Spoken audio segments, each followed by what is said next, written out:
बहुत समय पहले की बात है। एक छोटे से गांव में एक अमीर औरत रहती थी। लोग उसे अमीर सेठानी कहकर बुलाते थे। सेठानी के पास दौलत, जमीन जायदाद और विलासिता की हर चीज थी, परंतु उसका दिल दया और इंसानियत से खाली था। वह स्वार्थी, घमंडी और चालाक थी। गांव के लोग उससे डरते थे, क्योंकि वह अपनी ताकत और पैसे का इस्तेमाल दूसरों को नीचा दिखाने और अपने स्वार्थ पूरे करने में करती थी।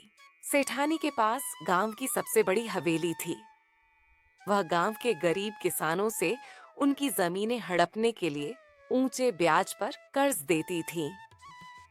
किसान मजबूरी में उससे कर्ज लेते और जब समय पर चुकाने में असफल रहते तो सेठानी उनकी जमीन अपने नाम कर लेती। धीरे धीरे गांव के ज्यादातर किसान उसकी गुलामी में आ गए। एक दिन गांव में एक गरीब किसान रामू आया। रामू की पत्नी बीमार थी और उसे इलाज के लिए पैसे की सख्त जरूरत थी। मजबूरी में रामू ने सेठानी से कर्ज मांगा। सेठानी ने उसे कर्ज तो दिया, लेकिन बहुत ऊंचे ब्याज पर। रामू ने सेठानी से वादा किया कि वह फसल के समय तक सारा कर्ज चुका देगा। रामू ने अपनी पूरी मेहनत फसल उगाने में लगा दी। उसकी फसल अच्छी हुई, लेकिन अचानक एक तूफान आ गया और सारी फसल बर्बाद हो गई। रामू ने सेठानी से थोड़ा और समय मांगा, लेकिन सेठानी ने उसकी एक न सुनी।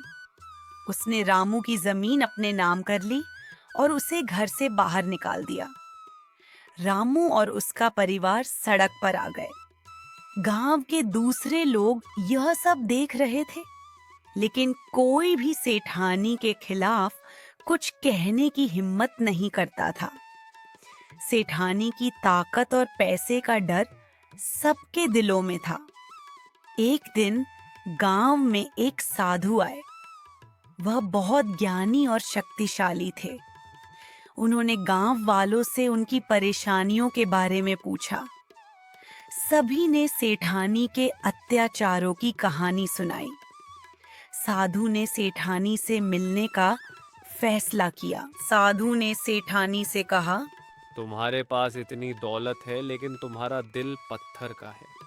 अगर तुम अपनी दौलत का सही उपयोग नहीं करोगी तो एक दिन यह सब तुम्हारे लिए अभिशाप बन जाएगा।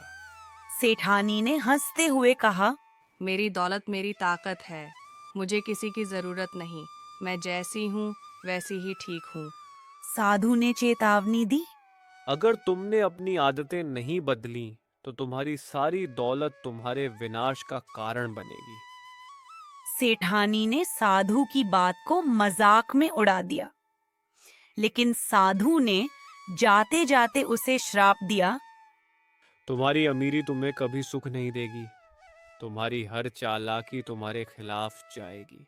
साधु के जाने के बाद सेठानी ने पहले की तरह ही गरीबों को सताना जारी रखा, लेकिन धीरे धीरे उसकी किस्मत बदलने लगी। उसकी फसलें बर्बाद होने लगीं, व्यापार में नुकसान होने लगा और उसके नौकर चाकर उसे छोड़कर जाने लगे। एक दिन सेठानी ने एक बड़े व्यापारी के साथ धोखाधड़ी की। उस व्यापारी ने राजा से शिकायत की। राजा ने सेठानी की सारी संपत्ति जब्त कर ली और उसे जेल में डाल दिया। अब सेठानी के पास न तो दौलत बची, न ही कोई दोस्त। जेल में सेठानी ने अपने जीवन के बारे में सोचा। उसे एहसास हुआ कि उसकी अमीरी और चालाकी ने उसे सुख के बजाय दुखी दिया। उसने अपने किए पर पछतावा किया और साधु की बातों को याद किया। जेल से छूटने के बाद उसने गरीबों से माफी मांगी और अपनी बची खुची संपत्ति गरीबों में बांट दी। अब सेठानी एक साधारण जीवन जीने लगी। उसने दूसरों की मदद करना शुरू किया और गांव वालों का भरोसा फिर से जीत लिया। लोग अब उसे अमीर सेठानी नहीं बल्कि दयालु सेठानी कहने लगे। इस कहानी से हमें यह सीख मिलती है कि दौलत और ताकत का उपयोग दूसरों की भलाई के लिए करना चाहिए। स्वार्थ और घमंड अंत में विनाश का कारण बनते हैं। इंसानियत और दया ही सच्ची संपत्ति है